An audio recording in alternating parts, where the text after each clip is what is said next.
तीन नए कृषि कानूनों के खिलाफ किसान संगठनों का आज सुबह 6 बजे से शाम 4 बजे तक भारत बंद। संयुक्त किसान मोर्चा ने लोगों से बंद में शामिल होने की अपील की। किसानों के भारत बंद के मद्देनजर दिल्ली में सुरक्षा के कड़े इंतजाम। दिल्ली पुलिस ने कहा, सीमाओं पर पुख्ता सुरक्षा, प्रदर्शनकारियों को दिल्ली में घुसने की अनुमति नहीं होगी। संयुक्त किसान मोर्चा के भारत बंद को कई राजनीतिक दलों का समर्थन। कांग्रेस, समाजवादी पार्टी, बीएसपी, आम आदमी पार्टी, डीएमके, लेफ्ट पार्टियां, एलडीएफ और आंध्र प्रदेश सरकार ने किया समर्थन का ऐलान। किसान आंदोलन के समर्थन में बिहार में प्रदर्शन करेगा महागठबंधन। आरजेडी नेता तेजस्वी यादव, तेज प्रताप यादव, कांग्रेस नेता मदन मोहन झा समेत कई नेता शामिल होंगे। पंजाब के प्रदेश कांग्रेस के अध्यक्ष नवजोत सिंह सिद्धू ने भी किया किसानों का समर्थन। बोले, पंजाब कांग्रेस मजबूती से किसानों के साथ खड़ी है। कांग्रेस नेता दिग्विजय सिंह का किसानों के भारत बंद का समर्थन। भोपाल के करौंद मंडी में आज सुबह 11 बजे दिन भर देंगे धरना। किसानों के भारत बंद पर केंद्रीय कृषि मंत्री नरेंद्र सिंह तोमर की अपील। कहा, विरोध का रास्ता छोड़कर बातचीत की राह पर आए किसान। किसान आंदोलन के चलते दिल्ली की बंद सड़कों को खोलने पर सुनवाई। सुप्रीम कोर्ट में अर्जी दाखिल कर सड़कों पर खोलने की मांग की गई है। प्रधानमंत्री मोदी अचानक रात 8:45 बजे सेंट्रल विस्टा कंस्ट्रक्शन साइट पर पहुंचे। करीब 1 घंटे तक निर्माण कार्य का निरीक्षण किया।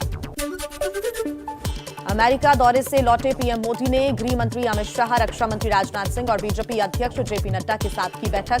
करीब 2.5 घंटे तक चली बैठक। पीएम मोदी ने अमित शाह से 1 घंटे अलग से बात की। देश में दिखने लगा चक्रवाती तूफान गुलाब का असर। आंध्र प्रदेश और ओडिशा के तटीय इलाकों में बारिश। एनडीआरएफ की 12 टीमें आंध्र प्रदेश, ओडिशा और पश्चिम बंगाल में तैनात।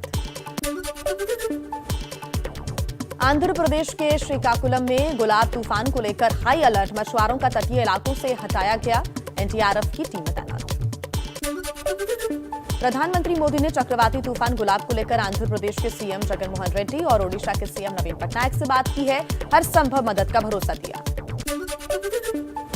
महाराष्ट्र के कुछ जिलों में भी दिखेगा चक्रवाती तूफान गुलाब का असर। विदर्भ और मराठवाड़ा में आज मूसलाधार बारिश की आशंका, तो मध्य महाराष्ट्र और कोंकण में कल हो सकती है भारी बारिश।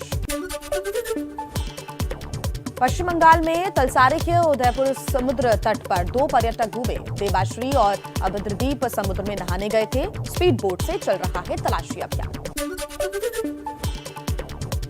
गुजरात के वडोदरा में भारी बारिश से बाढ़ जैसे हालात। शहर के कई इलाकों में जल जमाव। चलिए अब आगे बढ़ते हैं और राजनीति से जुड़ी कुछ खबरें आपको दिखाएं तेज रफ्तार में। पंजाब में चरणजीत सिंह चन्नी कैबिनेट का हुआ विस्तार। परगट सिंह, राजकुमार वेरका, राजिया सुल्ताना समेत 15 मंत्रियों ने ली मंत्री पद की शपथ। कैबिनेट में 7 नए चेहरे शामिल। पंजाब के सीएम चरणजीत सिंह चन्नी आज सुबह 10:30 बजे अपनी कैबिनेट के साथ पहली बैठक करेंगे। चंडीगढ़ सचिवालय में होगी मीटिंग। शपथ ग्रहण से पहले 7 विधायकों ने नवजोत सिद्धू को चिट्ठी लिखी थी। राणा गुरजीत सिंह को मंत्री न बनाने की मांग की थी। माइनिंग घोटाले में नाम होने का हवाला दिया।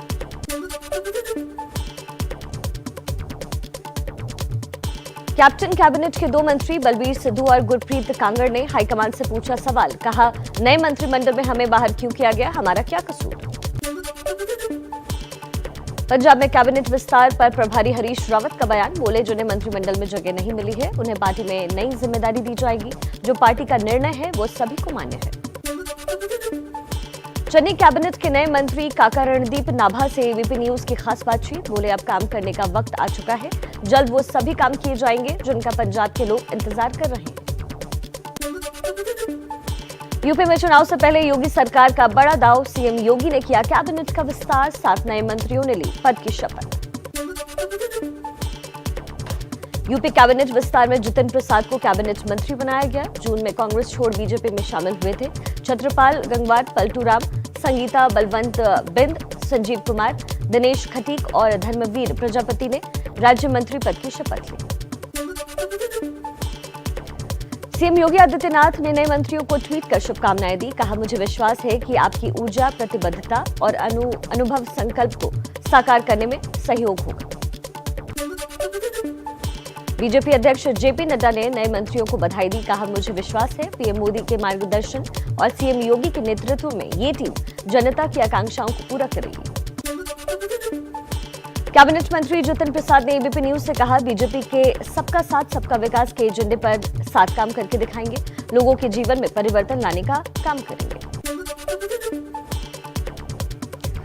योगी मंत्रिमंडल विस्तार पर अखिलेश यादव का निशाना। कहा, योगी मंत्रिमंडल विस्तार छलावा है, नए मंत्रियों की नेम प्लेट का रंग सूखेगा तब तक चुनाव आ जाएगा। बीजेपी के प्रदेश अध्यक्ष स्वतंत्र देव सिंह का बिना नाम लिए अखिलेश यादव पर पलटवार। बोले, भाई भतीजा चाचा और मंत्रालय बांटने वाले लोगों को योगी सरकार का नया मंत्रिमंडल खटक रहा है। यूपी के डिप्टी सीएम केशव प्रसाद मौर्य का अखिलेश यादव को जवाब। ट्विटर पर लिखा, अखिलेश यादव जी, जब भी पिछड़े और अनुसूचित जाति जनजाति वर्ग को बीजेपी सम्मान देती है तो आपको तकलीफ क्यों होती है। चुनाव से पहले सीएम योगी का किसानों को तोहफा। गन्ने का समर्थन मूल्य 325 रुपए प्रति क्विंटल से बढ़ाकर 350 रुपए प्रति क्विंटल किया गया। योगी बोले, पिछली सरकार में 21 चीनी मिलें बंद हुई थी। 250 से 300 करोड़ की मिल को 25 से 30 करोड़ में बेचा गया था। सीएम योगी ने किसानों के बिजली बिल का ब्याज माफ करने का ऐलान किया। कहा, देश में किसानों का सम्मान होना चाहिए, किसानों का शोषण नहीं होने देंगे। गन्ने के समर्थन मूल्य पर अखिलेश यादव ने कहा, पहले किसानों का नाम गिराया, फिर नाम पर दाम बढ़ाया। बीजेपी का ये चुनावी हथकंडा अब यूपी में नहीं चलेगा। कांग्रेस महासचिव प्रियंका गांधी ने ट्विटर पर लिखा, यूपी में किसानों के साथ धोखा हुआ है। 4.5 साल में सिर्फ 35 रुपए बढ़े, जबकि किसानों की लागत बहुत बढ़ चुकी है। यूपी में गन्ने की एमएसपी 25 रुपए बढ़ाने के ऐलान को किसान नेता राकेश टिकैत ने बताया छलावा। कहा, सरकार ने किसानों के साथ क्रूर मजाक किया। अयोध्या में योगी सरकार के इस कार्यकाल का आखिरी दीपोत्सव भव्य तरीके से मनाने की तैयारी में यूपी सरकार। 7 से 10 दिन तक का हो सकता है आयोजन। कांग्रेस का मिशन यूपी। आज से प्रियंका गांधी का 1 हफ्ते का लखनऊ दौरा। संगठन की बैठकों में हिस्सा लेंगे। यूपी के मुरादाबाद में कांग्रेस अल्पसंख्यक विभाग के राष्ट्रीय अध्यक्ष इमरान प्रताप गढ़ी का रोड शो। क्रेन की मदद से पहनाई गई फूलों की बड़ी माला। यूपी विधानसभा चुनाव के लिए आम आदमी पार्टी ने 70 प्रभारियों और संभावित प्रत्याशियों की दूसरी लिस्ट भी जारी की। पहले 100 संभावित उम्मीदवारों की सूची जारी कर चुकी है पार्टी। यूपी के रायबरेली में एआईएमआईएम समर्थकों का पाकिस्तान प्रेम सामने आया। ओवैसी के काफिले के साथ चल रहे लोगों ने पाकिस्तान जिंदाबाद के नारे लगाए। वीडियो हुआ वायरल। केंद्रीय मंत्री अमित शाह का मिशन उत्तराखंड। 16 अक्टूबर से 3 दिन का उत्तराखंड दौरा। हरिद्वार में साधु संतों से मुलाकात कर चुनाव पहले के हालात का जायजा लेंगे। और अब नमस्ते भारत में राजनीति की कुछ और बड़ी खबरों पर भी नजर डाल लेते हैं जल्दी से। गोवा में चुनाव से पहले कांग्रेस को झटका। सूत्रों के मुताबिक आज पूर्व सीएम और विधायक लुइंजियो फलेरो कांग्रेस छोड़ने का ऐलान कर सकते हैं। जल्द ही टीएमसी में शामिल होने की खबर है। पश्चिम बंगाल उपचुनाव के लिए प्रचार का आज आखिरी दिन। शाम 6:30 बजे थम जाएगा प्रचार। सीएम ममता बनर्जी भवानीपुर से लड़ रही हैं उपचुनाव। पश्चिम बंगाल में ममता के भतीजे अभिषेक बनर्जी का केंद्र सरकार पर निशाना। कहा, आपकी ईडी सीबीआई मेरा कुछ नहीं बिगाड़ सकती। नोटिस भेजते भेजते स्याही खत्म हो जाएगी, मेरा कुछ नहीं बिगड़ेगा। पश्चिम बंगाल बीजेपी के नए अध्यक्ष सुकांत मजूमदार जिम्मेदारी संभालने के बाद आज पहली बार दिल्ली आएंगे। पार्टी के शीर्ष नेताओं से होगी मुलाकात। जातिगत जनगणना के मुद्दे पर पीछे हटने को तैयार नहीं बिहार के सीएम नीतीश कुमार। दिल्ली में बोले, केंद्र को जातिगत जनगणना करानी चाहिए। बिहार जाकर सभी दलों के साथ विचार करेंगे। झारखंड के मुख्यमंत्री हेमंत सोरेन ने सर्वदलीय प्रतिनिधिमंडल के साथ गृहमंत्री अमित शाह से मुलाकात की। जातीय जनगणना कराने की मांग को लेकर ज्ञापन सौंपा। मन की बात में पीएम मोदी का आर्थिक स्वच्छता पर जोर। बोले, गरीबों के खाते में सीधे पैसा भेजने से भ्रष्टाचार पर लगी रोक। अगस्त महीने में यूपीआई से 350 करोड़ का लेन देन हुआ। मन की बात में पीएम मोदी की नदियों को बचाने की अपील। विश्व नदी दिवस के मौके पर कहा, साल में एक बार नदी उत्सव तो मनाना ही चाहिए।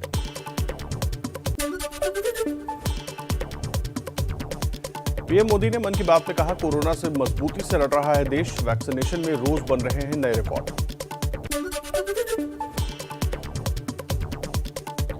चार दिनों की अमेरिका यात्रा के बाद देश लौटे पीएम मोदी का दिल्ली के पालम एयरपोर्ट पर जोरदार स्वागत, बीजेपी अध्यक्ष जेपी नड्डा ने अभिनंदन किया। पीएम मोदी के स्वागत के लिए दिल्ली के पालम एयरपोर्ट पर बड़ी संख्या में जुटे लोग ढोल नगाड़ों पर नाच गाकर पीएम की अमेरिका से वापसी का जश्न मनाया।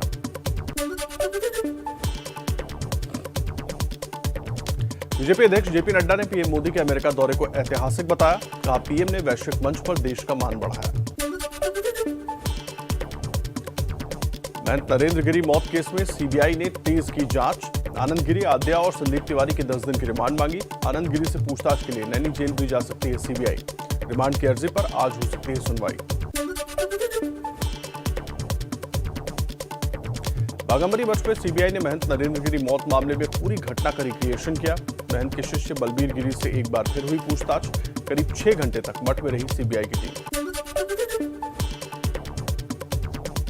समाजवादी पार्टी के प्रवक्ता जूही सिंह ने महंत मौत मामले की सीबीआई जांच पर उठाए सवाल, बोली न्यायिक जांच होती तो ज्यादा पारदर्शी और विश्वसनीय होती।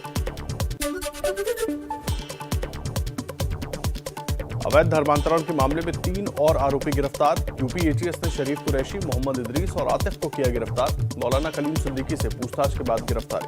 देखिए, कोरोना काल सबके लिए सबसे ज्यादा भारी पड़ा है और वो महिलाओं, बच्चों और बुजुर्गों सभी के लिए घर में बंद रहना एक आफत जरूर है, लेकिन कोरोना से बचने का दूसरा कोई उपाय नहीं है। वैक्सीनेशन के बाद भी सावधानी रखनी है, लेकिन खतरे के इस समय भी कुछ लोग ऐसे हैं, बल्कि ये कहना चाहिए कि कुछ हजार लोग ऐसे हैं जो पूरे देश को संकट में डाल रहे हैं। जरा मुंबई से आई इन तस्वीरों को देखिए और सोचिए लाइफ एंजॉय कैसे करेंगे जब लाइफ ही नहीं बचेगी तो। जिंदगी का लुत्फ उठाने की ये सनक जिंदगी खत्म कर सकती है। तीसरी लहर से पहले ये बहादुरी जान की सबसे बड़ी दुश्मन है। तस्वीरें मुंबई के जुहू चौपाटी की है, जहां हजारों लोगों की भीड़ रविवार को छुट्टी मनाने पहुंच गई। कोरोना के खतरे को अक्ल के ताले में बंद करके डूबते सूरज का अद्भुत नजारा देखने जुटी इस भीड़ की अक्लबंदी ने कोरोना के नए खतरे को उगा दिया है। ये वही मुंबई है जो दूसरी लहर में सैकड़ों जाने गंवा चुका है। हजारों जिंदगियां मौत के मुंह में जाते जाते बची हैं, लेकिन फिर भी लाइफ एंजॉय करने के नशे में ये भूल गए कि एंजॉय करने के लिए लाइफ होना जरूरी है। अधिकतर चेहरों पर मास्क गायब है और जिसने मास्क लगाया है वो भी चेहरे पर नहीं लगा है। लोग डूबते सूरज को देखने में इतने मशगूल हैं कि ये आंकड़े भूल गए जो इसी मुंबई के हैं। मुंबई में पिछले 24 घंटे में 479 नए केस मिले हैं। मुंबई में अब भी कोरोना के 4,667 एक्टिव केस हैं। कोरोना से अकेले मुंबई में अब तक कुल 16,084 लोगों की मौत हो चुकी है। बात महाराष्ट्र की करें तो पिछले 24 घंटे में कुल 3,206 नए केस सामने आए हैं, जबकि पूरे महाराष्ट्र में कोरोना से कुल 1,38,870 लोगों ने जान गंवाई है। सरकारें चीख चीख कर लोगों को आगाह कर रही हैं। डॉक्टर्स अपील कर कर के थक गए हैं, लेकिन जब तक हिंदुस्तान में ऐसे लोग रहेंगे, कोरोना के खिलाफ लड़ाई को मुश्किल बनाते रहेंगे। और अब इंटरनेशनल बुलेटिन की शुरुआत करते हैं और बात ड्रैगन के दोहरे चेहरे की, जो एक बार फिर से सामने आया है। भारत के साथ सीमा पर शांति बहाली के लिए दर्जन भर से ज्यादा बैठक करने वाला चीन साथ ही साथ साजिशों का ताना बाना भी बुन रहा है। तिब्बत में क्या है जिनपिंग का नया पैतरा, आपको दिखाते हैं। सीमा पर ड्रैगन की ड्रोन वाली साजिश। सर्दियों के लिए चीन का पक्का इंतजाम। एलईसी पर तैनात किए 50,000 सैनिक। चीन की हर हरकत पर भारत की पैनी नजर। एक तरफ तो चीन एलएसी पर शांति स्थापित करने के लिए बातचीत कर रहा है, वहीं दूसरी तरफ तिब्बत की जमीन से साजिशों का ताना बाना भी बुन रहा है। एलएसी पर चीन की तैयारियों को लेकर चौंकाने वाला खुलासा हुआ है, जिसने एक बार फिर साबित कर दिया है कि चीन भरोसे के लायक नहीं, बल्कि पीठ में खंजर घोंपने वाला काम कर रहा है। सेना के सूत्रों के मुताबिक एलएसी से सटे इलाकों में जिनपिंग की सेना जमकर ड्रोन का इस्तेमाल कर रही है। ये ड्रोन उन क्षेत्रों के नजदीक भेजे जा रहे हैं जहां हमारे सैनिकों की तैनाती है। दौलत बेग, ओल्डी गोगरा हाइट्स समेत विवाद वाले कई हिस्सों में चीनी ड्रोन की हलचल देखी गई है। इतना ही नहीं, चीन ने एलएसी के पास 50,000 सैनिकों की तैनाती भी की है। कड़ाके की सर्दी शुरू होने से पहले चीन अपने सैनिकों के लिए टेंट की जगह पक्के मकान का इंतजाम कर रहा है। भारतीय जवानों का मुकाबला नहीं कर पाने वाला चीन कम से कम सर्दी से मुकाबले की तैयारी में जुटा है। पूर्वी लद्दाख के कई इलाकों में चीन जोर शोर से निर्माण के काम में लगा है ताकि सर्दियों से पहले सैनिकों के रहने का पूरा इंतजाम हो सके। इतना ही नहीं, भारत के मुकाबले चीन तिब्बत में निवेश के साथ साथ तिब्बत के लोगों को भी जबरन सेना में शामिल कर रहा है ताकि एलएसी के इलाके में उनका इस्तेमाल किया जा सके। ये तस्वीरें पिछले साल 15 जून की हैं, जब बिना हथियार के गश्त कर रहे भारतीय सैनिकों पर चीनी सेना ने गलवान में धोखे से हमला कर दिया था। गलवान के बाद भारत और चीन के बीच कई दौर की बातचीत हुई ताकि शांति की तरफ कदम बढ़ा सके। मुंह पर शांति की बात करने वाले चीन के चेहरे से झूठ का मुखौटा हटा है तो सच सामने आ गया है। एक तरफ टेबल टॉक करने वाले चीन ने दूसरी तरफ अपनी तैयारियां भी लगातार जारी रखी। हालांकि भारत अब भी बातचीत से शांति की बात कह रहा है। चीन में भारत के राजदूत विक्रम मिस्री ने चीन को भ्रम न फैलाने की सलाह देते हुए कहा है कि पड़ोसी होने के अलावा भारत और चीन बड़ी और उभरती अर्थव्यवस्थाएं हैं। ऐसे में मतभेद तथा समस्याएं होना सामान्य बात है। अहम यह है कि इनसे कैसे निपटा जाए और ये सुनिश्चित किया जाए कि हमारी सीमाओं पर शांति बनाए रखने के लिए तार्किकता और सम्मान के साथ फैसले हों। भारत और चीन के बीच मुख्य रूप से पैंगोंग लेक के किनारे गोगरा हाइट्स और हॉट स्प्रिंग इलाके में विवाद है। ड्रैगन के इन चालों का जवाब देने के लिए भारतीय सेना हर तरह से तैयार है। भारतीय सेना के उप प्रमुख सीपी मोहंती ने भी जोर देकर ये बात साफ कर दिया कि इस ओर हमारा पूरा ध्यान है। It is the role of the armed forces to ensure peace, whether it is external aggression or internal disorders. If Tibet had a strong armed forces, they would have never been invaded. If the country did not invest in their security, we would have probably lost the war in Kargil. Doklam would have been lost. Galwan war would have been lost. Bharat और चीन के बीच 3,488 kilometre लंबे LAC को लेकर विवाद है। अरुणाचल को तिब्बत का हिस्सा बताकर चीन अपना दावा करता है, जबकि भारत ने साफ कह दिया है कि 1 इंच जमीन पर भी कोई घुसपैठ नहीं कर सकता। तालिबान के समर्थन में खड़े चीन को दुनिया भर में रुसवाई का सामना करना पड़ रहा है। क्वाड से लेकर दक्षिण चीन सागर और इंडो पैसिफिक क्षेत्र में चीन की दादागिरी के खिलाफ खेमेबंदी ने जिनपिंग के जले पर नमक का काम किया है। और वहीं दुनिया भर में चीन की घेराबंदी चल रही है और चीन इसी बात से बौखलाया हुआ है। चीन के खिलाफ जो सबसे बड़ा हथियार है उसका नाम है क्वाड। चीन के लिए मुसीबत का पर्याय बन चुका है क्वाड। क्या है, उसकी ताकत क्या है, इस रिपोर्ट से समझिए। 2004 में हिंद महासागर पर कहर, लहरों पर सवार होकर जब कुदरत ने कहर बरपाया, तब इंसानियत की डोर से बंधे 4 देश एक साथ आए थे: भारत, अमेरिका, ऑस्ट्रेलिया और जापान।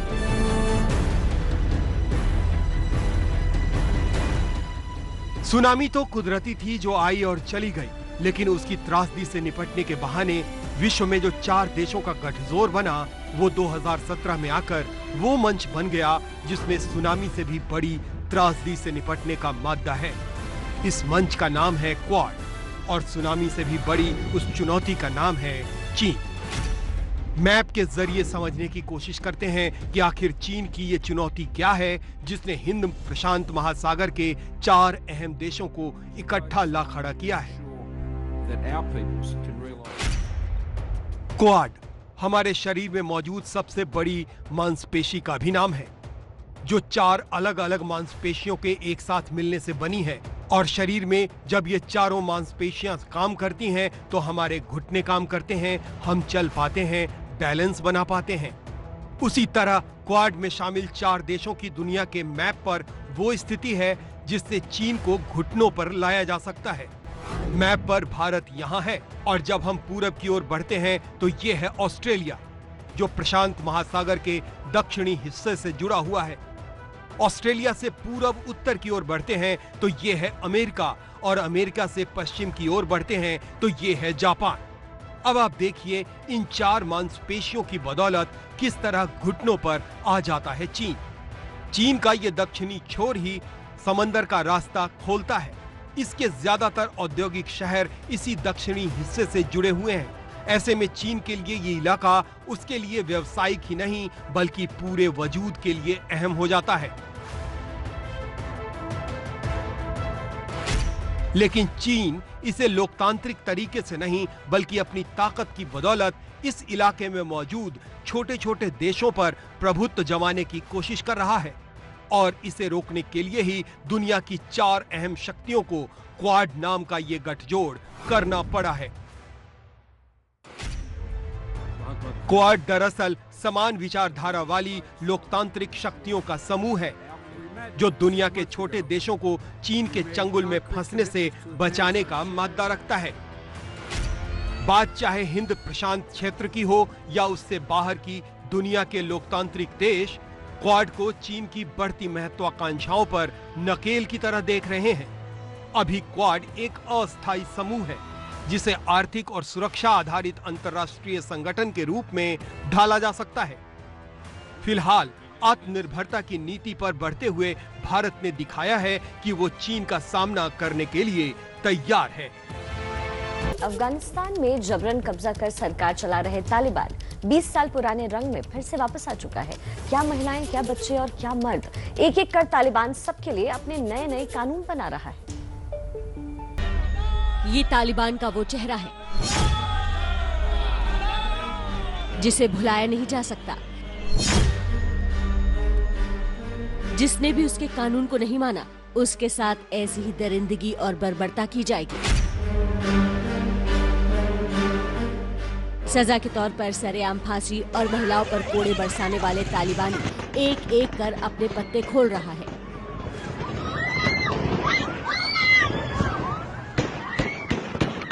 कागज पर लिखा ये फरमान अफगानिस्तान के पुरुषों के लिए है, जिसके जरिए यहाँ के पुरुषों की आजादी बंदूक के दम पर छीनी जा रही है।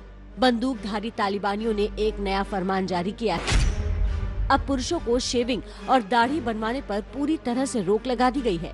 हेलमंद प्रांत के नाइयों को खत के जरिए चेताया गया है कि जो भी इस कानून का उल्लंघन करेगा उसे शरिया कानून के तहत सजा दी जाएगी। अफगानिस्तान के नागरिकों पर बंदिशों का दौर शुरू हो चुका है। हजारा समुदाय के लोगों पर तालिबान का कहर बरपा है। हजारा समुदाय के लोगों को पश्तून जमींदारों के इशारों पर निशाना बनाया जा रहा है। उनकी जमीनों को छीना जा रहा है, यहाँ तक कि उनके खेत और घरों से भी बेदखल किया जा रहा है। तालिबान उगी हुई फसलों को लूट रहे हैं। तालिबान ने दायकुंडी प्रांत में हजारा समुदाय के लोगों को 5 दिनों का अल्टीमेटम दिया है, जिसमें लोगों को अपना घर बार छोड़कर गांव खाली करने का निर्देश है। अफगानिस्तान में हजारा समुदाय की आबादी करीब 9% है।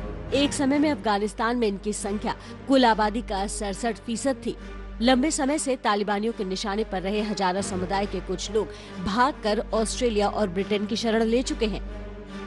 ये तालिबान के खौफ का ही असर है कि दायकुंडी प्रांत से 400 से ज्यादा परिवार अपना घर छोड़ने पर मजबूर हुए हैं। देखिए, अफगानिस्तान में तालिबान के आने के बाद जो संकट खड़ा हुआ है वो दुनिया के सामने है, लेकिन सवाल अब ये उठ रहा है कि क्या अपने फायदे के लिए मिड ईस्ट में भी एक अफगानिस्तान बनाने की स्क्रिप्ट लिखी जा रही है। भूखमरी, अत्याचार,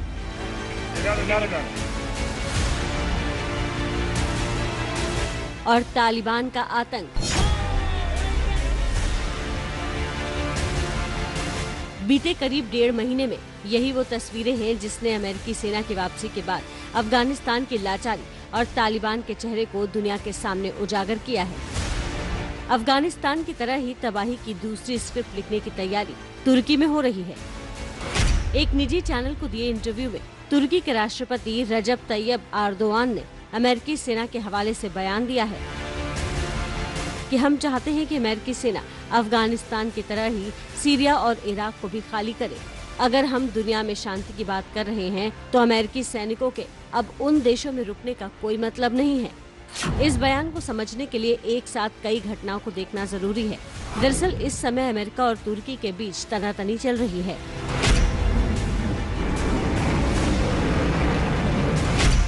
अमेरिका की तरफ से आपत्ति के बावजूद तुर्की फिर रूस से S-400 मिसाइलों की खरीद करने वाला है। दावा है कि मिसाइल सिस्टम की खरीद से नाराज अमेरिका ने तुर्की को F-35 प्रोजेक्ट से बाहर कर दिया है, जबकि एर्दोआन इस बात पर अड़े हैं कि वो अपने डिफेंस सिस्टम को मजबूत करने में किसी देश का दखल नहीं चाहते। इतना ही नहीं, एर्दोआन बुधवार को रूस के राष्ट्रपति पुतिन से मुलाकात भी करने वाले हैं। अमेरिका और तुर्की में बढ़ते तनाव के बीच ईरान भी अपना उल्लू साधने में जुटा है। ईरान का कनेक्शन समझने के लिए आपको 1.5 साल पीछे जाना होगा।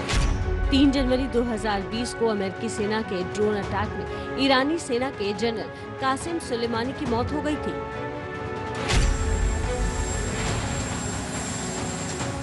ट्रंप के बाद बाइडेन ने सत्ता संभाली तो कई फैसले पलटे।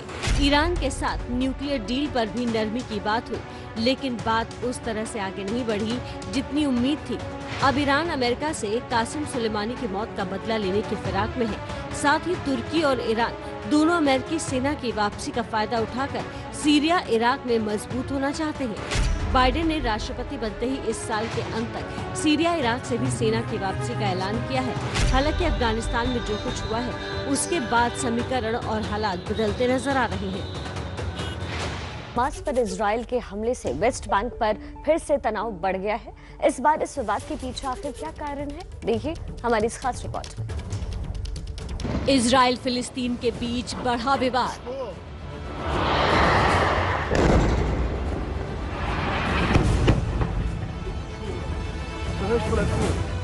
दोनों देशों के बीच वेस्ट बैंक पर ताबड़तोड़ फायरिंग से आफत में जान।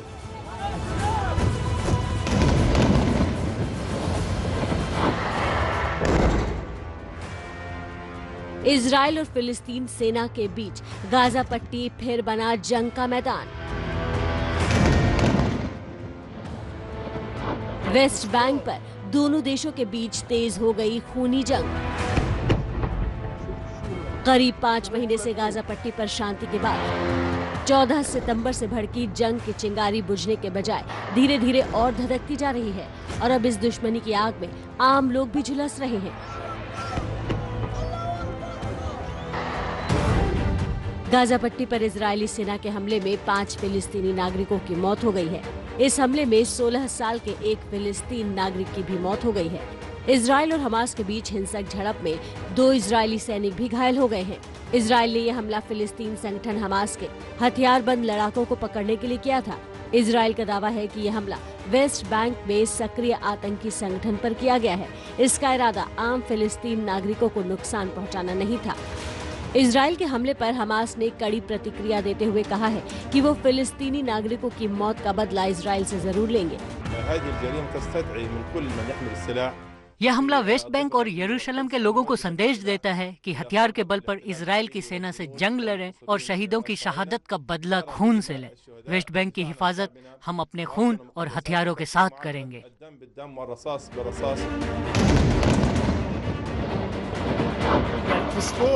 वेस्ट बैंक को लेकर इजराइल और फिलिस्तीन का ये विवाद आज का नहीं बल्कि सालों पुराना है और इसी दुश्मनी की वजह से दोनों के बीच एक लंबे समय से खूनी जंग चली आ रही है।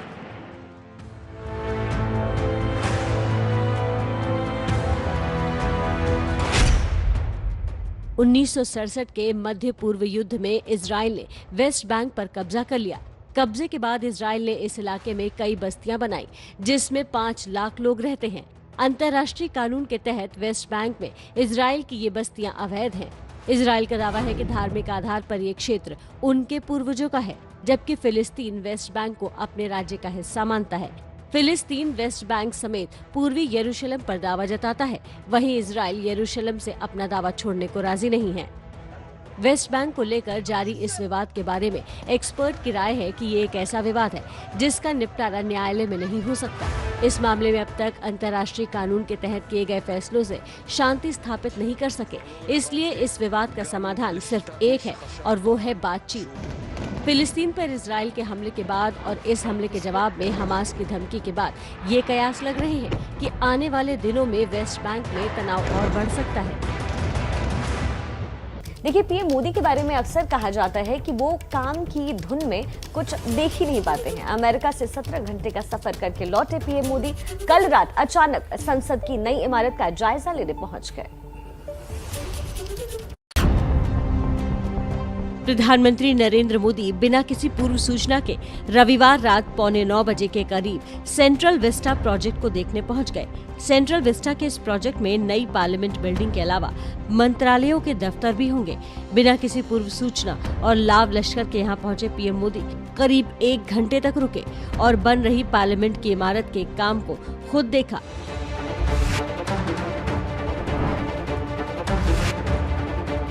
रायसीना पहाड़ी से इंडिया गेट तक बन रहे सेंट्रल विस्टा एवेन्यू का काम तेजी से चल रहा है। हाल ही में केंद्रीय मंत्री हरदीप सिंह पुरी ने जानकारी दी थी कि 2-2.5 महीने में सेंट्रल विस्टा का प्रोजेक्ट पूरा हो जाएगा। 26 जनवरी की अगली parade new central Vista Avenue पर होगी, जहां संसद की बिल्डिंग होगी। सुनिश्चित करेंगे कि स्वतंत्रता के 75वीं वर्षगांठ में संसद का शीतकालीन सत्र भी नए संसद भवन में हो। हालांकि साउथ ब्लॉक स्थित रक्षा मंत्रालय यानी रक्षा मंत्री का दफ्तर, थल सेना प्रमुख और नौसेना प्रमुख के सेक्रेटेरिएट अभी नहीं हटाए जाएंगे। वे सेंट्रल विस्टा पूरा तैयार होने के बाद ही शिफ्ट किए जाएंगे। सेंट्रल विस्टा प्लान के तहत साउथ ब्लॉक और नॉर्थ ब्लॉक को म्यूजियम में तब्दील कर दिया जाएगा।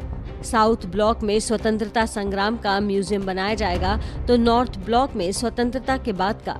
प्रधानमंत्री नरेंद्र मोदी कल ही सुबह न्यूयॉर्क से लंबी यात्रा करके लौटे थे, लेकिन दिन में उनकी गृह मंत्री और रक्षा मंत्री से कई घंटे मीटिंग चली और इसके बाद रात होते होते वो पहुंच गए भव्य बन रही इस इमारत को देखने, जिसका दिन रात काम चल रहा है। हालांकि विपक्ष कोरोना काल में इस इमारत के काम को जारी रखने को लेकर फिजूल खर्ची के आरोप लगाता रहा है। खबर डेटा सुरक्षा से जुड़ी हुई है और इसका सीधा संबंध है आपसे, और इसी डेटा के मुद्दे को लेकर गूगल दिल्ली हाई कोर्ट पहुंच गया है, जिस पर आज सुनवाई हो सकती है। गूगल ने दिल्ली हाई कोर्ट में कंपटीशन कमीशन ऑफ इंडिया यानी प्रतिस्पर्धा आयोग के खिलाफ याचिका दी है। गूगल का आरोप यह है कि उसने एक एंड्रॉयड स्मार्टफोन की डील को लेकर जो जांच रिपोर्ट प्रतिस्पर्धा आयोग को सौंपी थी वो लीक की गई है। गूगल ने दिल्ली हाईकोर्ट को बताया कि वो नहीं चाहता है कि भारतीय प्रतिस्पर्धा आयोग किसी गोपनीय डेटा को गैर कानूनी तरीके से सार्वजनिक करे। हालांकि पिछली सुनवाई में कंपटीशन कमीशन ऑफ इंडिया ने आरोपों को पूरी तरीके से खारिज कर दिया था। देखिए, गूगल का डेटा लीक हुआ या नहीं यह भी पता नहीं, लेकिन वो डेटा लीक होने के शक भर से कोर्ट तक पहुंच गया है। लेकिन क्या आपने कभी सोचा है कि जिस फोन को आप अपने सबसे करीब रखते हैं, दुख सुख का साथी मानते हैं, हो सकता है कि वो आपकी जासूसी कर रहा हो, आपका डेटा चुरा रहा हो, या ये भी हो सकता है कि इस वक्त जब आप टीवी देख रहे हैं तब भी आपका फोन आपकी जासूसी में लगा।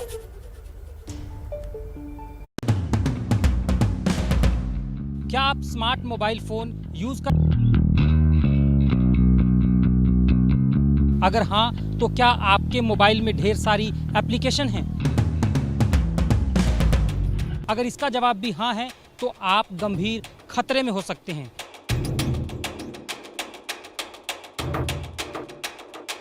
साइबर एक्सपर्ट के अनुसार मोबाइल ऐप न केवल हमारी सुरक्षा बल्कि गोपनीयता में भी सेंध लगा रहे हैं। सुबह शाम दोपहर रात जागने से लेकर सोने तक इस फोन ने अपनी ऐसी आदत डाल दी है कि पीछा ही नहीं छोड़ता। सुख हो या दुख, यह हर वक्त बेस्ट पार्टनर की तरह साथ रहता है। फेसबुक, इंस्टाग्राम, ट्विटर जैसे सैकड़ों एप्लीकेशंस की विशाल दुनिया आपके फोन में है। सिर्फ एक क्लिक और लाइफ आसान। और टाइप करने का मन ना हो तो जवाब सिर्फ पूछने भर से मिल जाता है। ये तो बहुत साधारण सवाल था जिसका जवाब गूगल ने दे दिया। सच ये है कि आपके फोन के पास आपके जीवन से जुड़ी हर जानकारी है जो डेटा की शक्ल में किसी और के पास जा रही है, और ऐसा करने की परमिशन आपने खुद दी है। बहुत से ऐपों में मैं भी नहीं देख पाता हूँ, जल्दी में इंस्टॉल करके आगे बढ़ जाता हूँ। ना पढ़े ही आगे ओके करते हुए नेक्स्ट करता हुआ सारा आगे कुछ कर दिया था। कुछ समझ नहीं आता है, कुछ जल्दीबाजी में भी कर देते हैं। इंस्टॉल करने के बाद बस ओके कर दिया, अपनी आईडी बनाई, बस हो गया काम। लगभग हर यूजर ऐसा ही करता है। टर्म्स एंड कंडीशंस कौन पढ़े, इतनी फुर्सत ही कहाँ है। परमिशन दो और ऐप इस्तेमाल करो। लेकिन अब जान लीजिए कि डेटा की शक्ल में आपने जो जानकारी ऐप्स को दी है, वो ऐप इनका कैसे इस्तेमाल करती है। कॉन्स्टेंटली आपके डेटा के उत्पन्न होने की प्रक्रिया में अपना हिस्सा देते हैं। अगर आप गूगल इस्तेमाल करते हैं और गूगल को आप वर्बल कमांड्स देते हैं तो ना केवल आपकी वर्बल कमांड्स गूगल सुनता है बल्कि गूगल के एम्प्लॉइज भी सुनते हैं। उदाहरण के तौर पर फेसबुक को ही ले लीजिए।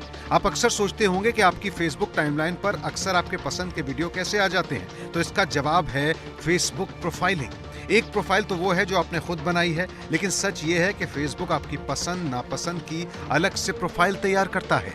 तो वो प्रोफाइल फेसबुक को ये बताता है कि आपको ये चीज़ पसंद है, ये चीज़ नहीं पसंद है। हो सकता है कोई वीडियो आप 2 सेकंड देखो या 10 सेकंड देखो, एक वीडियो आप हो सकता है 5 मिनट देख रहे हो, तो आप तो कहोगे कि मैंने तो वीडियो देखी, लेकिन फेसबुक इससे ये निकालेगा कि जो वीडियो आपने 5 मिनट देखी उस तरह का कंटेंट आपको पसंद है, और जो वीडियो आपने 2 सेकंड या 10 सेकंड देखी वो कंटेंट पसंद नहीं है। तो अगली बार आप फेसबुक खोलोगे तो जो आपने वीडियो 5 मिनट देखी उस तरह की वीडियो आपको ज़्यादा दिखेगी। फेसबुक पेज पर मान लीजिए 50 आर्टिकल दिख रहे हैं और आप एक आर्टिकल पढ़ रहे हैं या लाइक कर रहे हैं, तो फेसबुक को पता चला कि ये आपको पसंद है। फेसबुक को यह भी पता चला कि आपको 49 चीजें पसंद नहीं है। जो चीज आपको अच्छी लगती है वही फेसबुक दिखाता है न्यूज फीड पर। कब किससे बात की, कितनी बार की, ड्यूरेशन ऑफ एक्टिविटी, कोई वीडियो 10 सेकंड देखा तो कोई 5 मिनट। फेसबुक इससे ये निकालेगा कि आपको 5 मिनट वाला कंटेंट पसंद है, अगली बार आपको 5 मिनट वाले वीडियो टाइप ज्यादा दिखेंगे। कहीं शॉपिंग करने गए और शॉपिंग करने से करके वापस आ गए, आपने फ़ोन में कोई कुछ नहीं किया, आप फ़ोन आपकी जेब में, लेकिन आप शायद घर आए तो आपको एक नोटिफिकेशन मिलेगा कि आप इस जगह गए थे, ये जगह कैसी है आप बताओ, रेटिंग करो।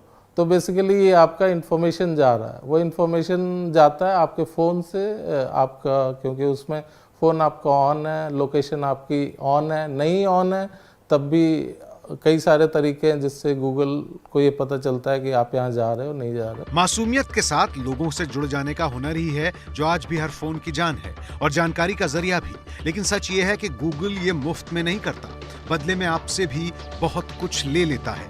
ये भी फेसबुक की तरह यूजर का प्रोफाइल तैयार करता है।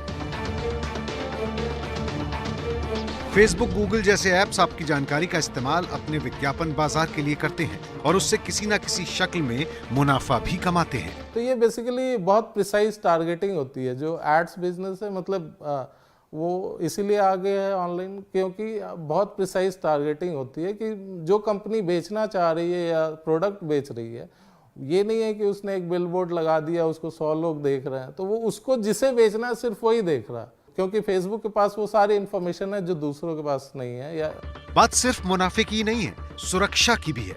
फेसबुक और गूगल जैसी बड़ी कंपनियां अपने ग्राहकों को साफ साफ बताती हैं कि वो उनका डेटा कहां इस्तेमाल करती हैं। लेकिन ऐसे कई ऐप्स हैं जिनका इस्तेमाल करते वक्त सावधानी बरतनी जरूरी है, क्योंकि जासूसी के लिए भी ऐप्स का इस्तेमाल किया जा सकता है। कुछ ऐप्स आपकी बातें तक रिकॉर्ड कर सकते हैं, आपका निजी वीडियो भी किसी और के पास पहुंच सकता है, आपके बही खाते की जानकारी आसानी से लीक हो सकती है, आपकी निजता में सेंधमारी कभी भी हो सकती है। जब आप अपने मोबाइल फ़ोन में किसी एप्लीकेशन को डाउनलोड करते हैं तो वो एप्लीकेशन एक यूज़र से बहुत तरह की परमिशन मांगती है। हमेशा इस बात का ध्यान रखें कि जिस काम के लिए आप उस ऐप का इस्तेमाल करना चाहते हैं उसे सिर्फ उतनी ही परमिशन दें। और दूसरी बात, हमेशा किसी भी एप्लीकेशन को डाउनलोड करते हुए टर्म्स एंड कंडीशन जरूर पढ़ें। कैमरा पर्सन सुजीत सांवल के साथ मैं अभिनव गोयल, एबीपी न्यूज़, दिल्ली। तो जिन एप्लीकेशंस का जिक्र हमने किया वो आपका डेटा इकट्ठा कर रही हैं, उस डेटा को एक चरणबद्ध तरीके से सूचना में बदला जा रहा है और फिर उस सूचना का इस्तेमाल पैसे कमाने में होता है। ये खबर का एक पहलू है, लेकिन दूसरा पहलू ये भी है कि आने वाले समय में डेटा स्टोरेज की मांग बेतहाशा बढ़ने वाली है और इसलिए सरकार देश को बहुत जल्द ग्लोबल डेटा सेंटर हब बनाने में तब्दील करने जा रही है। आजकल कहा जाता है data is the new oil.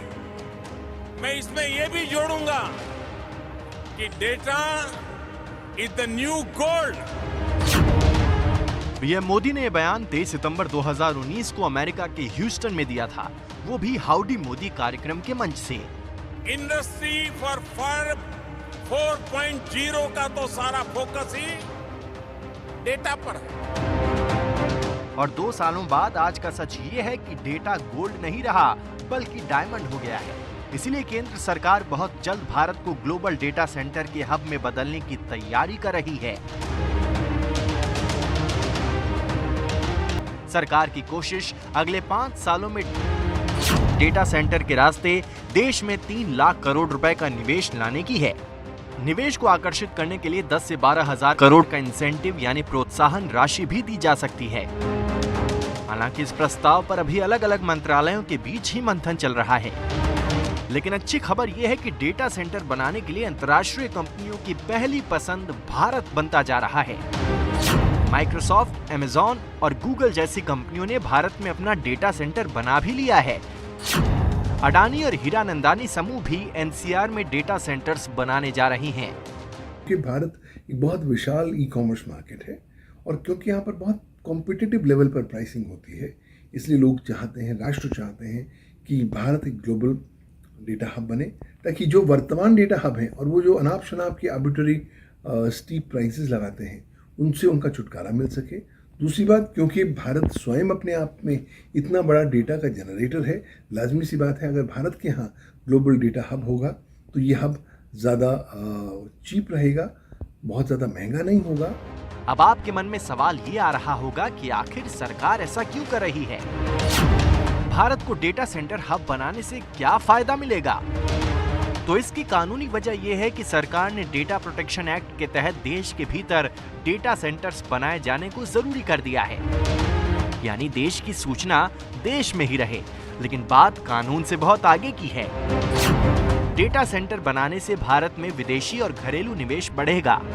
निवेश बढ़ेगा तो नौकरी के अवसर बढ़ेंगे। डेटा सेंटर बनने से देश की अर्थव्यवस्था भी मजबूत होगी। पिछले कुछ सालों में देश में डिजिटल इकोनॉमी लगातार बढ़ रही है। ऑनलाइन व्यापार बुलंदियों को छू रहा है। स्मार्टफोन्स ने पूरी दुनिया को एक कतार में लाकर खड़ा कर दिया है और हर पल करोड़ों लोग अपने फोन के इस्तेमाल से कुछ न कुछ खरीद रहे हैं, बेच रहे हैं, ढूंढ रहे हैं। एक बड़ी कंपनी से लेकर आम आदमी तक इंटरनेट पर एक्टिव है और डेटा की शक्ल में हर छोटी से छोटी सूचना को स्टोर करना जरूरी है और स्टोरेज का काम डेटा सेंटर्स ही कर सकते हैं। भारतवासी इतना ज़्यादा डेटा रोज उत्पन्न करते जा रहे हैं कि हमें आभास भी नहीं है कि एक नई क्रांति आ गई है, जिसे मैं भारत की डेटा की उल्टी क्रांति बोलता हूँ, यानी कि the great Indian vomiting revolution.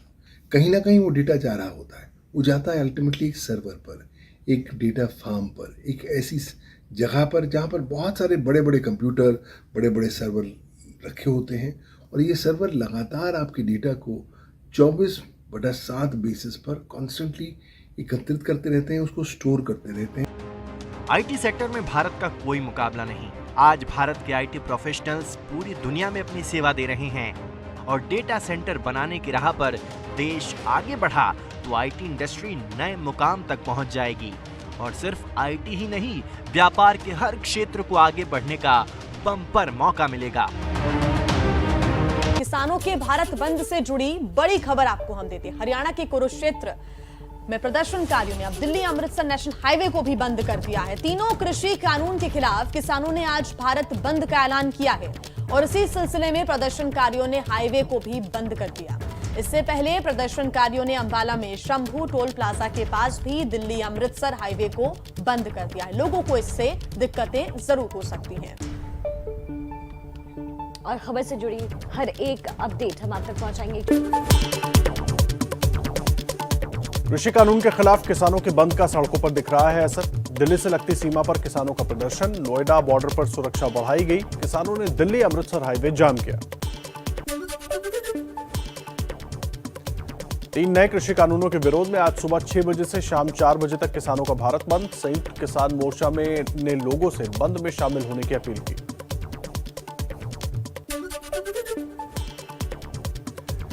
संयुक्त किसान मोर्चा के भारत बंद को कई राजनीतिक दलों का समर्थन। कांग्रेस, समाजवादी पार्टी, बीएसपी, आप, डीएमके, लेफ्ट पार्टियां, एलडीएफ और आंध्र प्रदेश सरकार ने किया समर्थन का ऐलान। किसान आंदोलन के समर्थन में बिहार में प्रदर्शन करेगा महागठबंधन। आरजेडी नेता तेजस्वी यादव, तेज प्रताप यादव, कांग्रेस नेता मदन मोहन झा समेत कई नेता शामिल होंगे।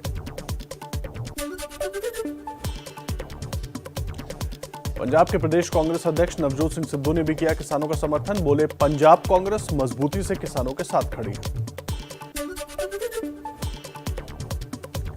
कांग्रेस नेता दिग्विजय सिंह का किसानों के भारत बंद का समर्थन। भोपाल के करोंद मंडी में आज सुबह 11 बजे दिन में देंगे धरना।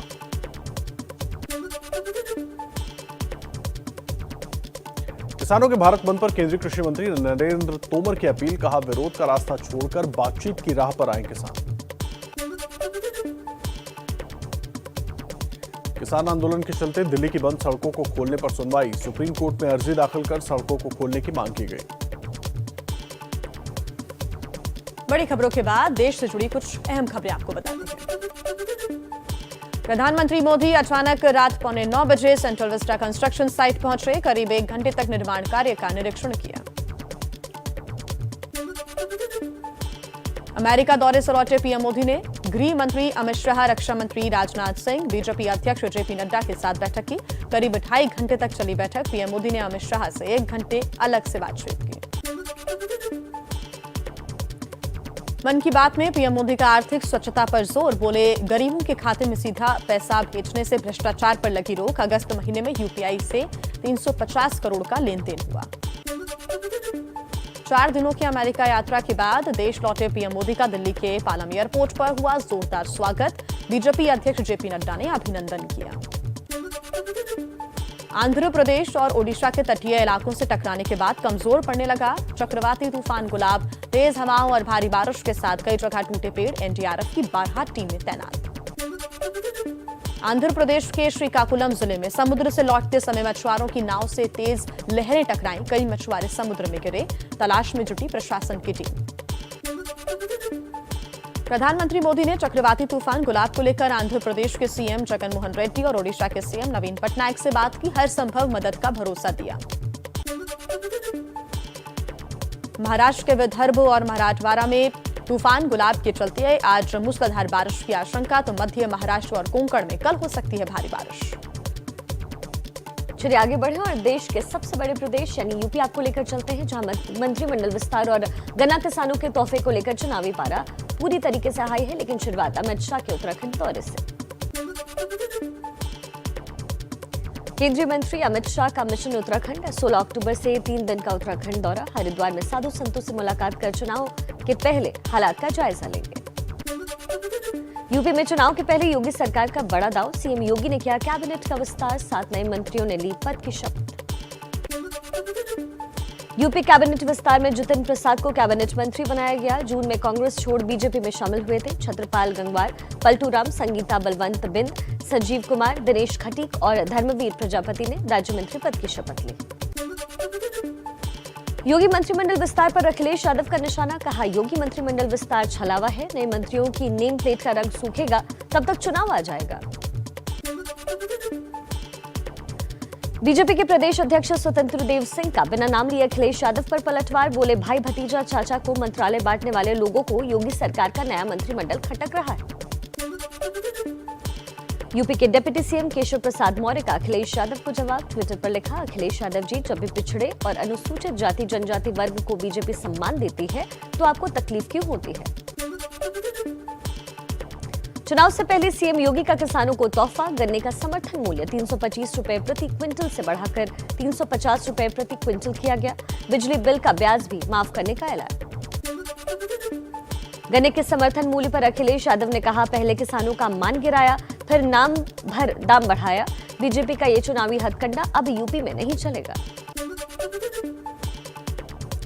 कांग्रेस महासचिव प्रियंका गांधी ने ट्विटर पर लिखा, यूपी में किसानों के साथ धोखा हुआ है। 4.5 साल में सिर्फ 35 रुपए बढ़े, जबकि किसानों की लागत बहुत बढ़ी।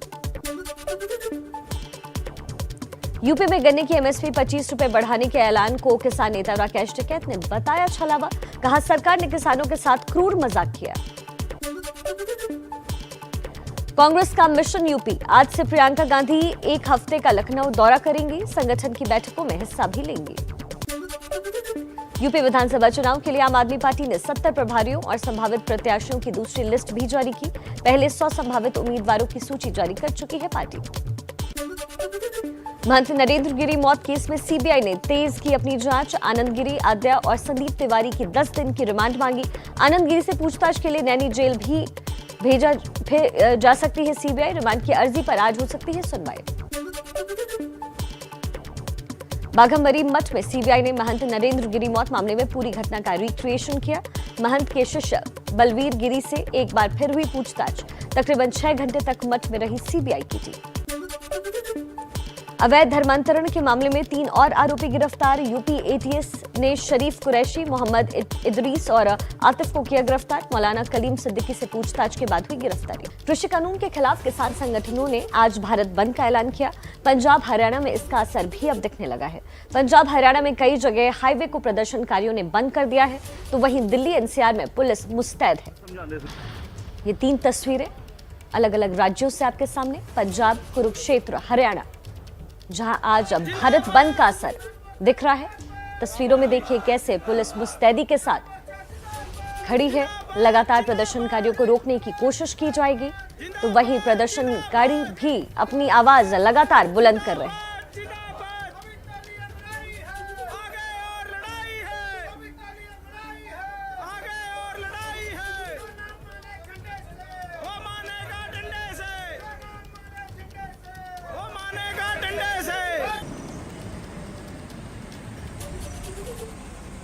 भारत के अलग अलग राज्यों से ये 3 तस्वीर हम आप तक पहुंचा रहे हैं। किसान आंदोलन तेजी में, साथ ही पुलिस भी मुस्तैद। किसानों के आंदोलन को लेकर गाजीपुर बॉर्डर पर किसान नेता राकेश टिकैत भी तैयारी करते हुए नजर आए। सुबह सुबह राकेश टिकैत नाश्ता तैयार करते हुए नजर आए। देखिए, बंद का आह्वान किया गया है। किसान आंदोलन को 10 महीने हो गए हैं और किसानों के लिए जो वहां पर तमाम किसान मौजूद है, राकेश टिकैत भी उनके साथ मिलकर वहां पर नाश्ते की तैयारी करते हुए नजर आई। ये तस्वीरें हम आपको दिखा रहे हैं। राकेश टिकैत खुद तमाम किसानों के साथ वहां पर मौजूद है। हालांकि बंद का आह्वान किया गया है और गाजीपुर की तरफ जो ट्रैफिक आता है, वो चाहे गाजीपुर के दूसरी तरफ से यानी कि उत्तर प्रदेश की तरफ से आ रहा हो और या दिल्ली की तरफ से जा रहा हो, उसे फिलहाल बंद कर दिया गया है। आज सोमवार का दिन है, लोगों की इससे अच्छी खासी दिक्कतें बढ़ने वाली हैं। जो लोग दफ्तरों के लिए निकल रहे हैं और निकलेंगे। लेकिन इस बीच तस्वीरें गाजीपुर बॉर्डर से, जहां पर किसान नेता राकेश टिकैत तमाम अपने साथियों के साथ बाकी लोगों के लिए नाश्ता बनाते हुए नजर आए। ये तस्वीरें आप देख रहे हैं, खुद वहां पर मौजूद है और साथ में सब्जी काटते हुए, आलू काटते हुए ये तस्वीर उनकी आई है। और सुबह 6 बजे से शाम 4 बजे तक बंद का आह्वान किया गया है। 10 घंटे का भारत बंद है और इस बीच जो गाजीपुर बॉर्डर पर जाने वाला रास्ता है उसको बंद किया गया है। राकेश टिकैत वहां पर मौजूद है लगातार अपने साथियों के साथ। तो तस्वीरें हम आपको लगातार दिखा रहे हैं। किसानों के आंदोलन को 10 महीने पूरे हो गए हैं। लगातार तीनों कृषि कानूनों को लेकर किसान बॉर्डर्स पर, अलग अलग बॉर्डर्स पर बैठे हुए हैं अपनी मांगों को मनवाने के लिए। हालांकि सरकार की तरफ से कृषि मंत्री नरेंद्र सिंह तोमर ने यह अपील एक बार फिर की है कि किसान बंद को छोड़ें, आंदोलन को छोड़ें और बातचीत के टेबल पर आए ताकि कोई हल निकाला जा सके। प्रोग्राम यह है कि बंद रहेगा आज, और जो लोग भी निकले वो लंच के बाद में घर से निकले, नहीं तो जाम में फंसे रहेंगे। बहुत जगह जाम है और उसमें जो लोग एम्बुलेंस है या कोई डॉक्टर का कार्ड किसी के पास में है या जो ज्यादा जरूरत वाले जो लोग होते हैं तो वो निकल जाते हैं उसमें। ऐसा नहीं है कि हमने पूरा सील बंद कर दिया है। ये है कि जाम है, एक मैसेज हमारा चला जाए और बंद है पूर्ण रूप से। भारत बंद है, उसमें दुकानदारों से भी अपील करी है कि वो भी आज बंद रखें और 3-4 बजे के बाद में खोल लें उसको। चुनाव कहाँ हो गए? चुनाव प्रचार हम किसका करेंगे? 5 राज्यों में होने वाले हैं चुनाव। नहीं तो किसका चुनाव प्रचार कर रहे हैं हम? ये तो पहला क्वेश्चन करा आपने। हम किसी का चुनाव प्रचार नहीं करते, ठीक है। हम तो यही है, हम तो आंदोलन करेंगे, चुनाव से हमारा कोई मतलब नहीं। तो आप चुनाव में भी तो जाएंगे सरकार को वोट करने के लिए, ऐसा बोला? अरे जब जाएंगे वहाँ कहीं अपनी मीटिंग करने जाएंगे तो लोगों को बताएंगे अपना, भाई जो सरकार खिलाफ कानून लेकर आई तो उस सरकार से बचना। अब सरकार किसकी होगी, हम तो भारत सरकार का विरोध करेंगे। किसान नेता राकेश टिकैत को आप सुन रहे थे और आदर्श शिखा उन्होंने ये पहले ही अपील कर दी है कि अगर लोग घर से बाहर निकल रहे हैं तो लंच करके निकले, नहीं तो जाम में फंस सकते हैं, क्योंकि कई नेशनल हाईवे हैं जिन्हें बंद कर दिया गया है। भारत बंद का आह्वान यहां पर किया जा रहा है और इसी किसान आंदोलन को देखते हुए दिल्ली की सीमा पर पुलिस मुस्तैद है। दिल्ली के गाजीपुर और नोएडा बॉर्डर पर तैनाती भी बढ़ा दी गई है। और कुछ तस्वीरें भी इसकी सामने आई जब अलग अलग क्षेत्रों में पुलिस की जो तैनाती है वो की गई है ताकि कोई भी अप्रिय घटना ना घट सके। इस बीच बड़ी खबर आपको बता दें, किसानों के भारत बंद के चलते पंडित श्रीराम शर्मा मेट्रो स्टेशन भी बंद कर दिया गया है। टिकरी बॉर्डर के पास है पंडित श्रीराम शर्मा मेट्रो स्टेशन, इसको भी बंद कर दिया गया है। सीधी बात है कि लोगों को दिक्कतें इस बंद के बाद हो सकती हैं। अगर लोग सुबह सुबह घर से बाहर निकल रहे हैं तो वो जाम में फंस सकते हैं शिखा, और ये भी देखना होगा कि जो मेट्रो स्टेशन है उस पर भी इसका अब असर पड़ने लगा है। देखिए, लगातार अलग अलग बॉर्डर्स पे दिल्ली के बंद के लिए किसान वहां पर डटे हुए हैं, चाहे टिकरी बॉर्डर की बात कीजिए, चाहे सिंगू बॉर्डर की बात कीजिए या गाजीपुर बॉर्डर की बात कीजिए। आज के एमपी हाईवे को भी जाम करने की कवायद है, उधर से भी तस्वीरें आनी शुरू हो गई हैं, वहां पर भी इस बंद का असर दिखना शुरू हो गया है। और लगातार करीब 10 घंटे का ये बंद है और आह्वान यही किया गया है कि 4 बजे के बाद बंद टूटेगा, लेकिन कोशिश यही कि तीनों कृषि कानूनों पर सरकार से बातचीत हो। जी, खबर पे जो भी ताजा जानकारी होगी सबसे पहले आपको मिलेगा एबीपी न्यूज पर। आज किसान संगठनों ने भारत बंद का ऐलान किया है। किसानों के आंदोलन को देखते हुए दिल्ली की सीमा पर पुलिस मुस्तैद है। दिल्ली के गाजीपुर और नोएडा बॉर्डर पर तैनाती पूरी तरीके से बढ़ा दी गई है। 2 तस्वीरें हम आपको दिखा रहे हैं। नोएडा बॉर्डर पर किस तरीके से सुरक्षा बढ़ाई गई और गाजीपुर बॉर्डर पर भी चाक चौबंद प्रबंध। किसान आंदोलन की धार और तेज करने के लिए आज पूरे भारत में किसानों ने भारत बंद बुलाया है और इसी को देखते हुए दिल्ली में प्रशासन जो है वो अलर्ट दिखाई दे रहा है और तैयारियां काफी ज्यादा हैं। इस वक्त हम मौजूद हैं दिल्ली नोएडा बॉर्डर पर। ये वही जगह है जहां पर शुरुआती दौर में किसानों का जत्था जो है वो यहाँ पर बैठा था, लेकिन बाद में उनको समझा बुझा के यहाँ से हटवा दिया गया था। लेकिन ये काफी महत्वपूर्ण जगह है क्योंकि ये बॉर्डर है, दिल्ली का बॉर्डर है, नोएडा से का बॉर्डर है। इसी वजह से यहाँ पर आप देखिए कितनी ज्यादा पुलिस बैरिकेडिंग जो है वो लगी हुई है। साथ ही साथ जो पुलिस अफसर है वो भी यहाँ पर दिखाई दे रहे होंगे तस्वीरों में, किस तरह से पुलिस कर्मी जो है यहाँ पर है मौजूद हैं। साथ ही साथ यहाँ पर जब से ही किसान आंदोलन शुरू हुआ है तब से ही यहाँ पर जो सिक्योरिटी है वो हमेशा अलर्ट रही है। किसानों ने जब जब भारत बंद का ऐलान किया है या जब भी किसानों ने किसी तरह के एक बड़े प्रदर्शन का ऐलान किया है तो इस बॉर्डर पर हमेशा देखा गया है कि बैरिकेडिंग काफी ज्यादा बढ़ा दी जाती है, सिक्योरिटी काफी ज्यादा बढ़ा दी जाती है। तो वही तस्वीरें आज भी यहाँ देखने के लिए मिल रही हैं कि पुलिस जो है इस वक्त यहाँ पर अलर्ट दिखाई दे रही है। कैमरा पर्सन राजेश कुमार के साथ मध्य एबीपी न्यूज दिल्ली। और देखिए, आज किसान संगठनों ने बंद का आह्वान किया है और सीधा आपको लेकर चलते हैं गाजीपुर बॉर्डर, जहां पर जैनेंद्र हमारे सहयोगी मौजूद हैं।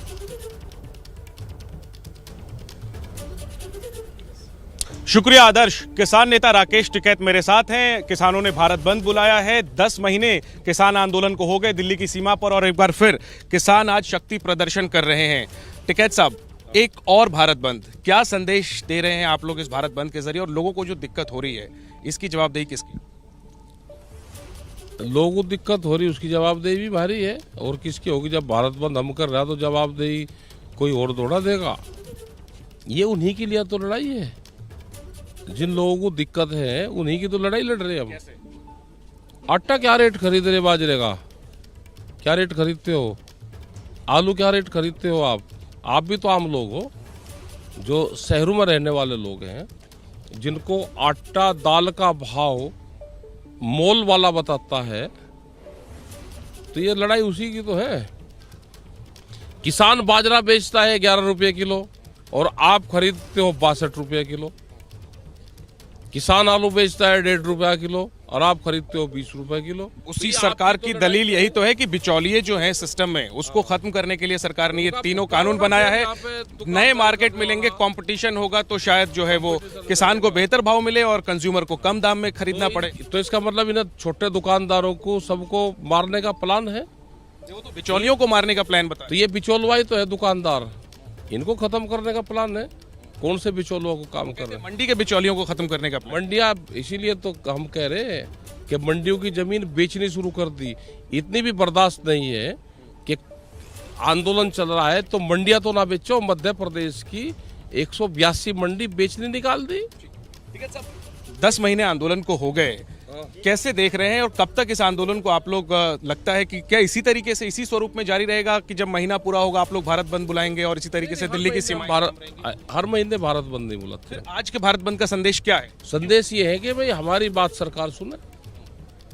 सरकार तो सुन रही है। कल भी कृषि मंत्री का बयान आया है, वो कह रहे हैं कि आप लोग आंदोलन का रास्ता छोड़िए, बातचीत की टेबल पे आइए, बातचीत करने को सरकार तैयार है। सरकार कोई हमारी मेंबर है क्या इसकी संगठन के एसकेएमएस की मेंबर है सरकार कि वो बताएगी कि आंदोलन छोड़ दो और बातचीत कर लो।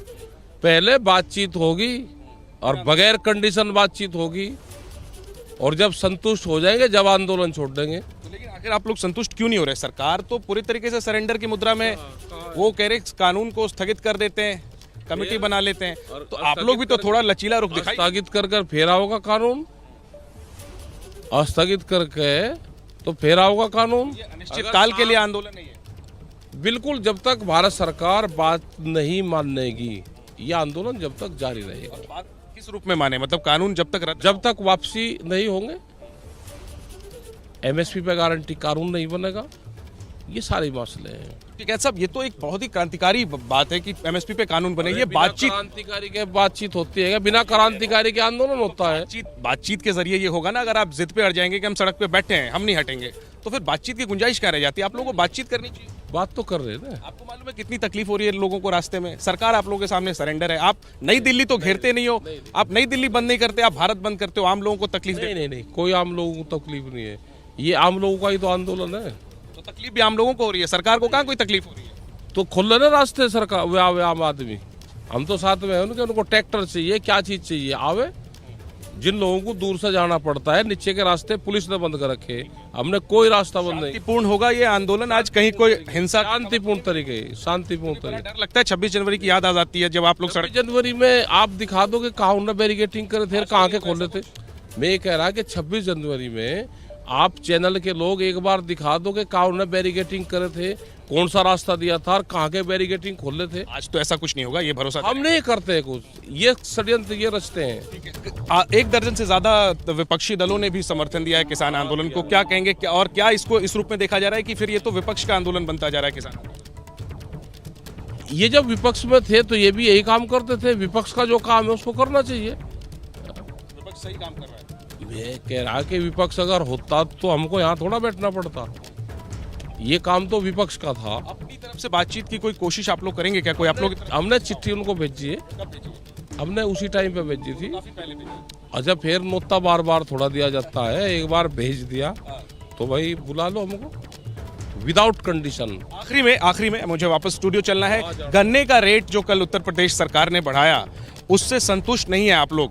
लगभग वही रेट पंजाब में बढ़ाया तो मुख्यमंत्री को लड्डू खिला के आए आप लोग, और 10 रुपए कम यूपी में है तो आप लोग कह रहे मंजूर नहीं। तो इन्होंने अपने घोषणा पत्र में कितना कहा था? और जब ये बोलते थे स्टेज पे तो इन्होंने कहा था कि 450 रुपया हम देंगे। घोषणा पत्र के बराबर कर देंगे तो आप लोग मान जाएंगे आंदोलन? ये कहा कि तो करवाओ, तो घोषणा पत्र के बराबर करवाओ। किसानों के भारत बंद से जुड़ी इस समय एक बड़ी खबर आ रही है। आपको बता दें, किसान आंदोलन को देखते हुए दिल्ली पुलिस ने लाल किले के दोनों तरफ के रास्तों को बंद कर दिया है।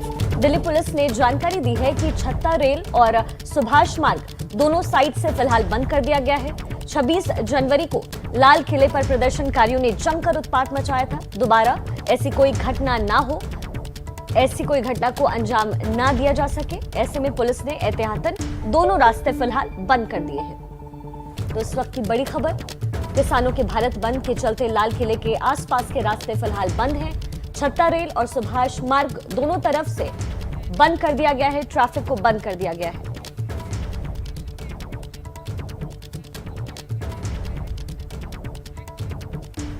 और अपडेट्स आपको आइए हम दे देते हैं। हमारे साथ लगातार हमारे संवाददाता भी हमें अपडेट्स दे रहे हैं। आपको बता दें कि सिंघू बॉर्डर से मनोज वर्मा हमारे साथ जुड़ गए हैं, साथ ही अमृतसर से गगनदीप शर्मा हमारे साथ जुड़े हुए हैं।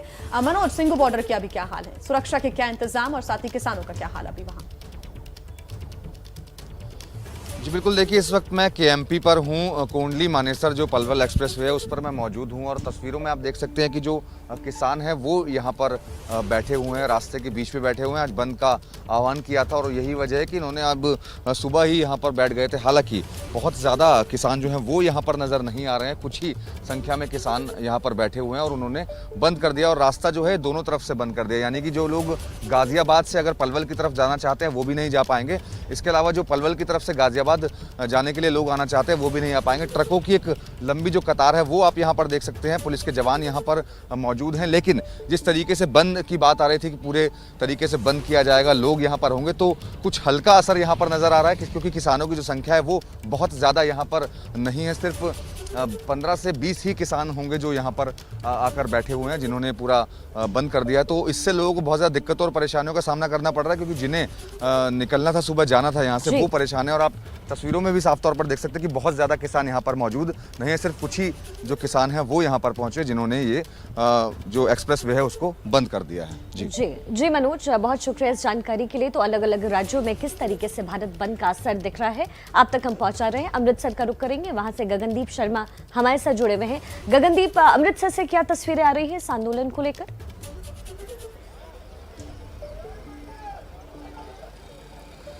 देखिए जी, अमृतसर में आंदोलन का पूरा असर दिखाई दे रहा है। किसान संगठन अमृतसर में अलग अलग जगहों पर धरने पर बैठ गए। अमृतसर की एंट्री पॉइंट की बात करें तो गोल्डन गेट से प्रदर्शन शुरू हो गया और ये अमृतसर के जो शहर के अंदर आप देख सकते हैं एलिवेटेड रोड के बिल्कुल सामने जो किसान जहां पे पहुंचे हुए हैं और जिस कारण ट्रैफिक पूरी तरह से रोक दिया गया है। किसान जो झंडे लेकर अपने बैठे हुए हैं, तो खास करके आप बसें देख सकते हैं। जो लोग जहाँ से जा रहे थे, पैदल लोग जा रहे थे, उनको बड़ी परेशानियों का सामना करना पड़ रहा है। किसान जो नेशनल हाईवे है वो जंडियाला गुरु में सुबह 6 बजे ही बंद कर दिया था, जहां से लोगों को काफ़ी दिक्कत आनी शुरू हो गई और जहां से भी जो वाहनों की कतारें हैं दोनों तरफ सड़कों के ऊपर देख सकते हैं। तो जो लोग हैं अपनी मंजिल की तरफ जाना चाह रहे हैं, उनको पैदल जाना पड़ रहा है।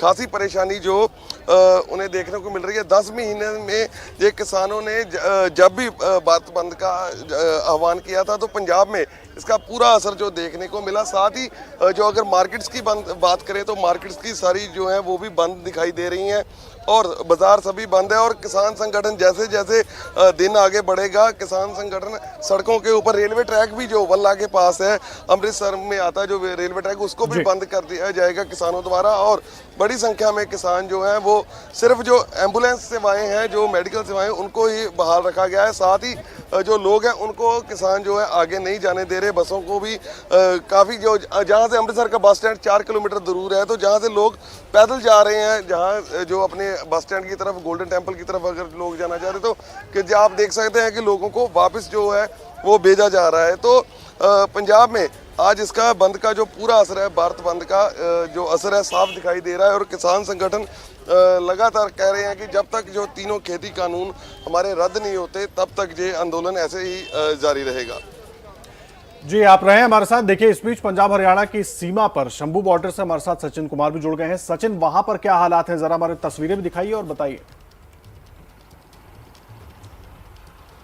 जी बिल्कुल, यहाँ ये नेशनल हाईवे 44 है और आपको बता दें ये कमर्शियल व्हीकल्स इस रोड पे बहुत ज़्यादा चलते हैं। शंभू बॉर्डर पे हैं हम इस वक्त, ये पंजाब और हरियाणा का बॉर्डर है। तो ये आंदोलन के शुरू से ही ये सेंटर बना हुआ है प्रोटेस्ट का। आपको तस्वीरें दिखाते हैं, यहाँ आप देख सकते हैं, यहाँ ट्रक्स जो हैं, क्योंकि कमर्शियल व्हीकल्स इस रोड पे बहुत ज़्यादा चलते हैं, तो ट्रक्स जो हैं, ट्रक्स की लंबी लाइन यहाँ लगी हुई है। यहाँ आपको बताएं कि शंभू बैरियर जो है बेसिकली पंजाब हरियाणा बॉर्डर है। हरियाणा इस तरफ जब हम खड़े हैं ये हरियाणा पड़ता है, दूसरी तरफ जहाँ ये बैरियर दिख रहा है, टोल बैरियर दिख रहा है, इसके दूसरी तरफ जो है वो पंजाब पड़ता है।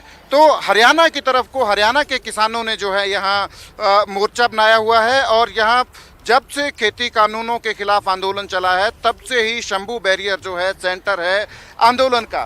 पहले इस बैरियर के परली तरफ, दूसरी तरफ जो है पंजाब के किसान जो है आंदोलन करते थे। हालांकि अब जिम्मेवारी जो है हरियाणा के किसानों को दी गई है और हरियाणा के किसान पिछले दिसंबर से जो है लगातार यहाँ प्रोटेस्ट कर रहे हैं और आज के इस चक्का जाम का, भारत बंद का पूरा असर यहाँ दिख रहा है। ट्रक्स आप देख सकते हैं, सिर्फ जो इमरजेंसी व्हीकल्स हैं जैसे एम्बुलेंसेज हैं या किसी गाड़ी में औरतें होती हैं तो उनको जाने देते हैं और पूरी तरह से ये बंद है। हमने देखा, हम 6 बजे से सुबह से सड़कों पर हैं और हर गांव के बाहर सड़क जहां पड़ती है गांव के बाहर, वहां उस गांव के किसान जो है अपना जो है ट्रैक्टर्स लेके जो है सड़क पे आ गए हैं। हमने चंडीगढ़ से यहाँ शंभू बैरियर तक आते आते तकरीबन 30 जगह हमने किसानों को देखा है जहाँ किसान जो हैं अपना ट्रैक्टर्स लेके जो हैं सड़क जाम कर रहे हैं। तो खासा असर यहाँ देखने को मिल रहा है और ख़ासकर ये जो नेशनल हाईवे 44 है ये जो है पूरी तरह से बंद पड़ा है। अम्बाला से ये हरियाणा में अम्बाला से ये राजपुरा पंजाब की तरफ ये नेशनल हाईवे जाता है और जम्मू कश्मीर तक ये नेशनल हाईवे जाता है। तो कमर्शियल व्हीकल्स जो हैं यहाँ लंबी लाइन लगी है ट्रक्स की बहुत लंबी लाइन इस रोड पे देखने को मिल रही है। हरियाणा की तरफ जो है बैरियर से पिछली तरफ जो है पूरी तरह से ट्रैफिक जो है बंद कर रखा है। दूसरी तरफ जो चंडीगढ़ से पटियाला का रोड है वो भी पूरी तरह से किसानों ने बंद कर रखा है। उस पर जगह जगह जो है अपने ट्रैक्टर्स लेके जो है चक्का जाम किसान कर रहे हैं। तो फिलहाल यहाँ खासा असर यहाँ देखने को मिल रहा है पंजाब और हरियाणा में। कहाँ कितनी किसानों की उपस्थिति है ये हमने दर्शकों को दिखाया। हमारे सहयोगी लगातार अलग अलग क्षेत्रों से हमें ये बता रहे हैं कि आखिर किसान आंदोलन का कितना असर फिलहाल देखने को मिल रहा है। आप सभी का बहुत शुक्रिया तमाम जानकारी के लिए। तो वहीं किसानों के बंद को राजनीतिक दलों का समर्थन भी मिल रहा है। आपको आइए तस्वीरें हम दिखाते हैं। आरजेडी कार्यकर्ताओं ने पटना हाजीपुर के बीच गांधी सेतु जाम कर दिया है और ये 3 तस्वीरें आपके सामने। कहां पर कितना असर ये आप देख सकते हैं। साथ ही ये भी आपको दिखा रहे हैं कि आरजेडी कार्यकर्ताओं ने पटना हाजीपुर के बीच गांधी सेतु भी जाम कर दिया। नारेबाजी की जा रही है। बंद को आरजेडी का समर्थन मिल रहा है। उडुपी कर्नाटक की तस्वीरें भी आपको दिखा रही है। नॉर्थ 24 परगना पश्चिम बंगाल की तस्वीरें जहां पर पुलिस की तैनाती भी की गई है। कोई भी अप्रिय घटना ना घट सके इस बात का ध्यान भी पुलिस प्रशासन रख रहा है। और अब देखिए वक्त हो चला है आपके हमारे फेवरेट सेगमेंट का। देख लेते हैं कि इरफान जी जो कि स्टूडियो में मौजूद हैं कितना कार्टून उनका बनकर तैयार हो गया।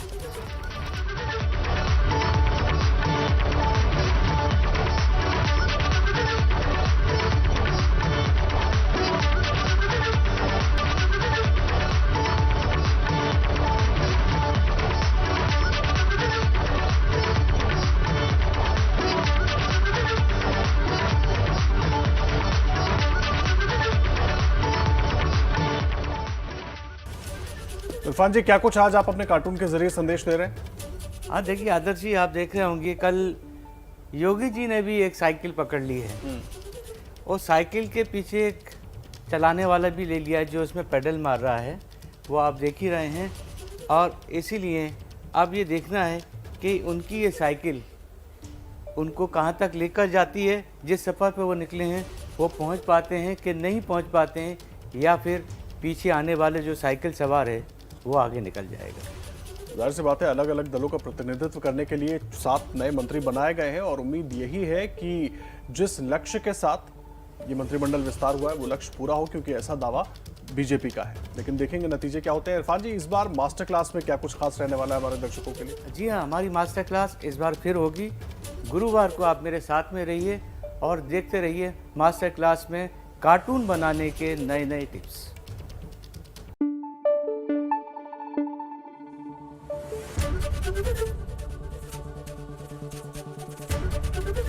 एबीपी न्यूज आपको रखे आगे।